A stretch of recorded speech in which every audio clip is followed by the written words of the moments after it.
Hi, Harrison. I just want to tell you how much I enjoyed reading through your discussion post. I specifically could resonate with you on that one question you had about if we know that there's so much diversity in the classroom, whether ethical, cultural, or religious, why don't we see a diversity change in the curriculum? I think one reason why that is so is because people don't like change.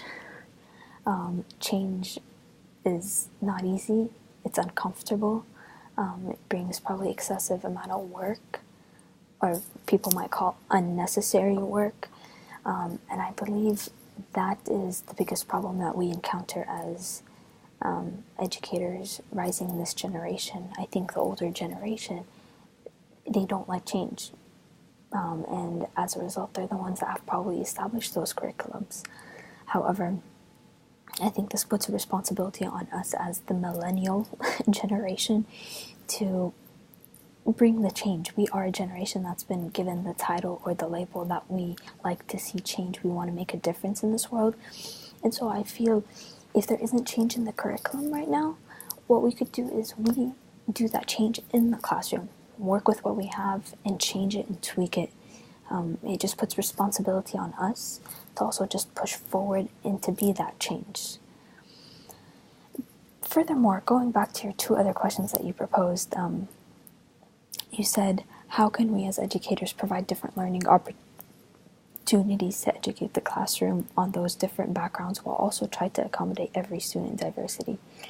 I think one way that we can help our students, or to educate our students in the classroom is by building friendships with people of other backgrounds. And specifically to say this, as teachers, we should model that.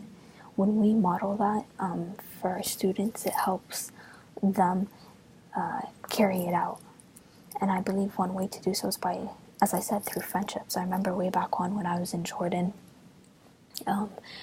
our teacher, she had another friend teacher, a colleague who was working in the States, and so we kind of had like pen pal partners, and so we were paired up with random students in that class in the United States and that classroom in Jordan, and so we built a friendship, a virtual friendship, but it was so great to overcome the cultural differences that we both had, but we actually were able to understand each other through those letters that we wrote to each other.